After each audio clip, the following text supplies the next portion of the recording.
SKOL Vikings, let's win this game.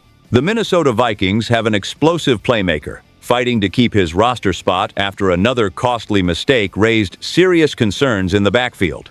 Meanwhile, Kevin O'Connell is facing heavy criticism following controversial comments. To make matters worse, one of Minnesota's most important offensive linemen is already considered a major question mark ahead of the regular season opener. Minnesota selected Demond Claiborne in the 6th round of the 2026 National Football League draft because his speed, elusiveness, and decision-making offered something different to the Vikings' backfield. Aaron Jones and Jordan Mason remain the established veterans, but neither provides exactly the same explosive element Claiborne can create in open space. If the rookie develops, Minnesota could have a legitimate change-of-pace weapon capable of transforming an ordinary running play into a major gain. However, his training camp has become extremely inconsistent, and a recurring ball security problem is now threatening to overshadow his athletic potential. Jason Harmon of Vikings on Sports Illustrated listed Claiborne among the losers from Thursday's joint practice with the Baltimore Ravens and described his overall camp as an up-and-down experience. Claiborne produced an encouraging run of approximately 15 yards during an 11-on-11 period with the second-team offense, demonstrating the acceleration and shiftiness that made him such an intriguing draft selection. Only a few plays later, however, he committed what Harmon characterized as a brutal fumble, allowing Baltimore's defense to recover the football. One mistake during practice would not normally determine a rookie's future, but the concern is that securing the ball has reportedly been an issue throughout the offseason. Speed becomes far less valuable when every touch creates a risk of giving possession to the opponent. Claiborne still has time to correct the problem, and it would be premature to declare that he will not make the final roster. Nevertheless, repeated fumbles can quickly reduce a young player's offensive opportunities, special teams responsibilities, and standing with the coaching staff. While Claiborne is fighting through inconsistency, Dallas Turner appears to be moving in the opposite direction. Tyler Forness of A to Z Sports reported that Turner repeatedly disrupted Baltimore's offense during both joint practices. He blew up a running play, combined with Levi Drake Rodriguez for a sack, and generated significant pressure during 2-minute work against Lamar Jackson. Turner continued producing the following day, recording multiple pressures, adding more sacks, and holding his ground against Ronnie Stanley. His improved body composition and increasingly diverse pass-rushing skill set have created optimism that he is ready for an explosive season. Minnesota made a major investment when it traded up in the first round of the 2024 draft to select Turner, and the organization increased that gamble by later trading Jonathan Greenard. The Vikings now need Turner to prove that their confidence was justified. The joint practices offered encouraging evidence that he may be prepared to do exactly that. Minnesota therefore has two young players moving in very different directions. One explosive rookie must prove he can protect the football, while one former first-round defender is beginning to look like the disruptive force the Vikings believe they were drafting. Aaron Jones's availability could force the Vikings to carry 4 running backs when the final 53-man roster is established. Jones remains Minnesota's most dependable option on passing downs, but he is now 31 years old and has an injury history that makes a 3-back configuration increasingly difficult to trust. A hamstring injury sent him to injured reserve during the 2025 season and required Jordan Mason to handle a larger workload. Mason can provide physical early down running, but questions about his receiving and pass protection ability limit what Minnesota can comfortably ask him to do in obvious passing situations. Thor Nystrom of SKOL North delivered a particularly harsh assessment, arguing that Mason struggles as both a receiver and pass blocker. Those limitations matter because one missed protection assignment on 3rd and 7 can expose the quarterback to a direct hit, end a possession, and erase the progress made on the first 2 downs. Demond Claiborne offers far greater speed, but his ball security and catching issues currently prevent the Vikings from treating him as a reliable answer. Judd Zulgad suggested that Minnesota may be reducing Claiborne's responsibilities until he demonstrates that he can consistently secure the football. No matter how explosive a running back may be, the coaching staff cannot expand his role if every carry creates unnecessary risk. Those concerns have strengthened Xavier Scott's path to a possible fourth running back position. Scott may not possess Claiborne's dynamic athletic ceiling or Mason's power, but his ability to contribute on passing downs gives him a role the other reserves have not handled reliably during camp. Keeping Scott would provide insurance if Jones misses time, and would prevent Minnesota from relying on Mason or Claiborne in situations that do not match their current strengths. The cost, however, could appear somewhere else on the roster. Carrying a fourth running back may force the Vikings to keep only 9 offensive linemen rather than 10, leaving the unit with one fewer blocker at a time when offensive line health remains a major concern. General Manager Nolan Teasley must therefore decide which form of depth is more valuable. Minnesota can protect itself against another Jones injury by retaining Scott, but doing so could create vulnerability along the offensive line. The Vikings could also explore the free agent or trade market if none of the internal candidates provides a dependable answer on passing downs.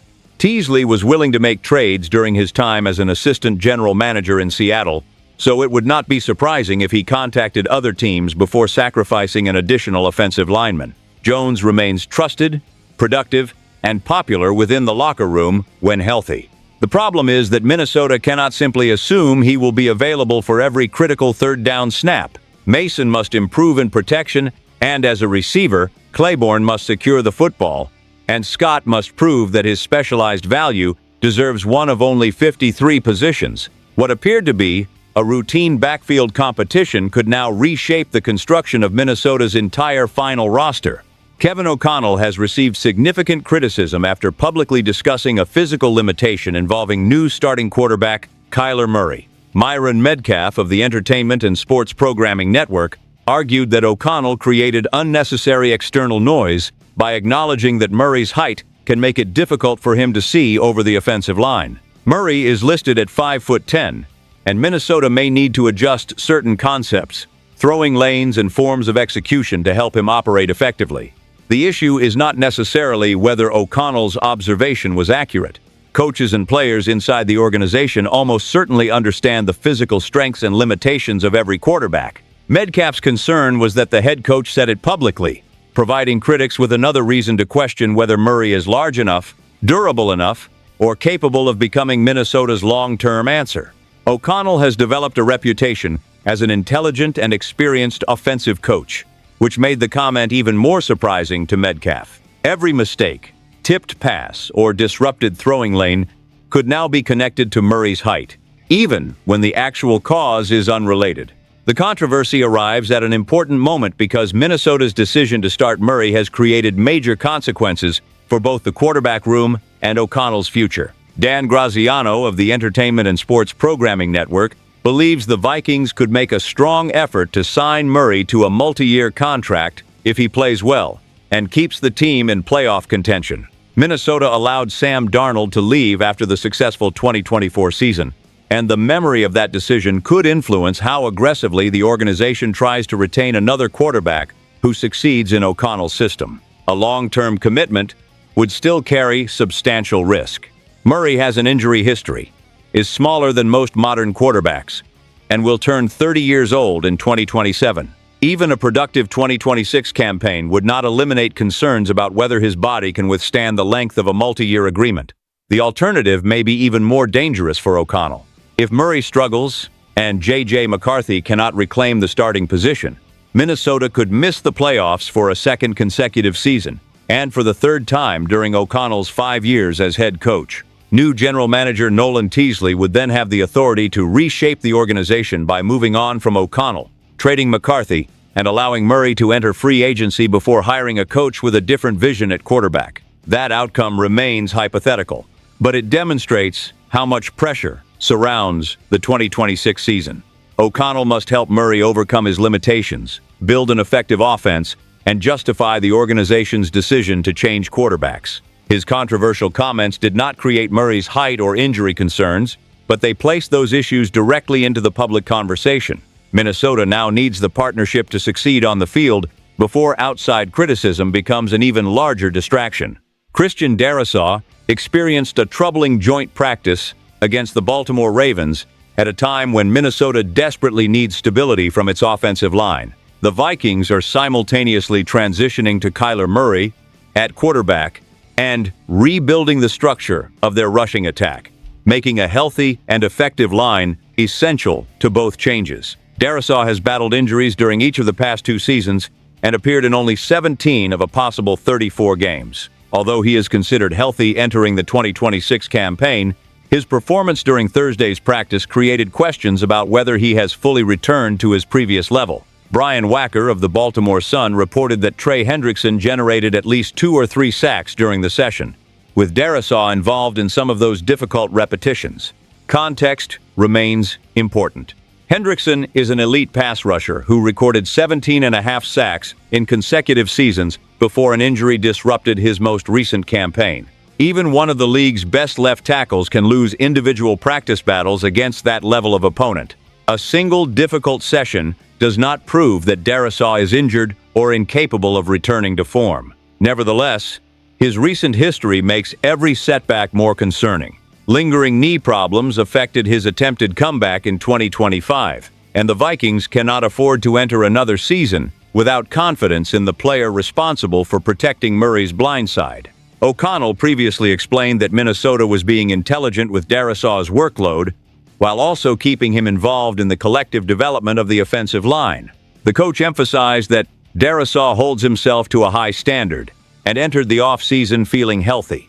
Minnesota's financial commitment confirms that the organization still views him as a foundational player. The 2026 season will be the first under Darrisaw's 4-year, $104 million contract. The Vikings also extended Brian O'Neill on a 4-year, $96 million agreement that keeps him under contract through 2030. Guard Will Fries is signed through the same season, while Minnesota used a first-round selection on Donovan Jackson in the 2025 draft. Those moves have effectively established the core of the offensive line for the remainder of the decade. The concern is not talent, but availability and continuity. The group struggled to remain healthy and play together last season, contributing to a 9-8 record and Minnesota's failure to reach the playoffs.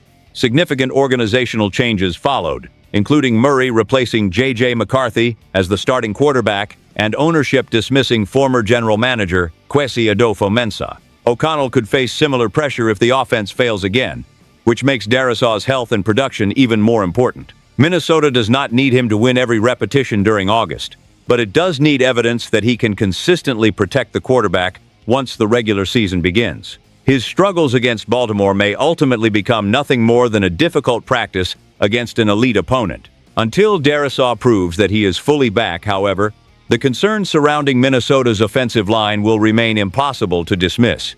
The Vikings are approaching difficult roster decisions with major questions on both sides of the football. Damon Claiborne's ball security problems could help Xavier Scott secure a 4th running back position, while Dallas Turner appears ready for a breakout season. Kevin O'Connell must prove that the new quarterback plan can succeed, and Christian Darrisaw must show that one difficult practice does not signal another year of offensive line instability.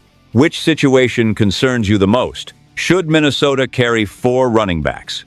Leave your opinion in the comments. Subscribe to the channel and turn on notifications for the next Minnesota Vikings update. Stay tuned. SKOL Vikings. Let's go.